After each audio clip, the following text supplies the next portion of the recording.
कोणाला देव दिसला का? पृथ्वीच्या जन्मापासून देव कोणाला दिसला नाही, देव पाहायची गोष्ट नाही. हे गाडगे बाबा सांगून गेले आणि तो दिसणार बी नाही. पण 32 कॅरेट सोन्यापेक्षा शुद्ध आपल्यावर प्रेम करणारे आपले आई वडील या समाजात आहेत आणि ते आपले खरे आई वडील आपले देव आहेत.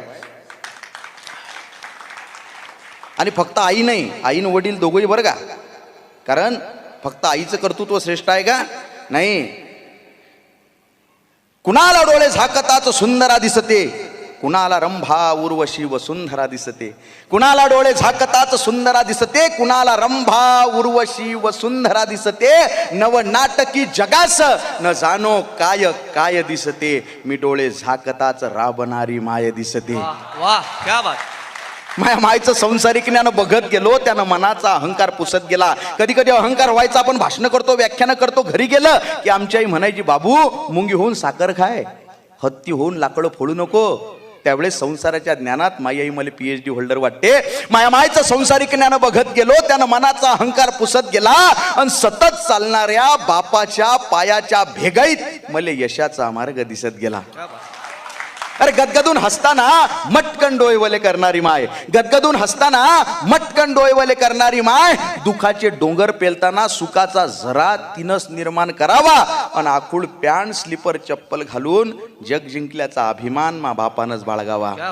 अरे दुःखातून सुखाचे क्षण पाखडायले, दुःखातून सुखाचे क्षण पाखडायले आणि गवसलेल्या क्षणात अख्खं जीवन जगायले मले मा माईनं शिकवलं.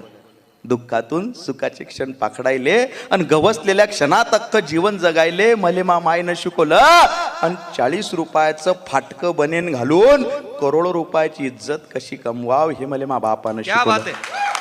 40 रुपयाचं फाटकं बनेन घालून करोडो रुपयाची इज्जत कशी कमवाव हे मले मा बापानं शिकवलं. 5-50 हजार कधी मोजले नाही, एका दमाच्या हातानं मा बापाच्या मले संकटातून सावरण्याची ताकद त्या हातात आहे. मला संकटातून सावरण्याची ताकद त्या हातात आहे. ते सारेगमप भूपाळी भैरवी कशासोबत खातात नाही माहिती आमच्या आईला, पण तिनं गायलेल्या प्रत्येक रागात मला झोपवण्याची ताकद आहे. तिनं गायलेल्या प्रत्येक रागात मला झोपवण्याची ताकद आहे. भगवद्गीतेचा आणि मामाईचा कधी संबंध आला नाही, भगवद्गीतेचा आणि मामाईचा कधी संबंध आला नाही, पण कर्मण्यवाधिकार असते हा श्लोक ती दररोज जगते. कर्म करा, फळाची आशा करू नका.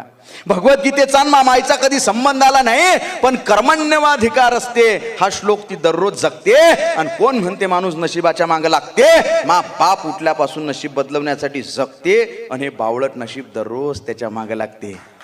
कोणी म्हणे मा बाप आमदार आहे, कोणी म्हणे मा बाप खासदार आहे, कोणी म्हणे मा बाप जहागीरदार आहे.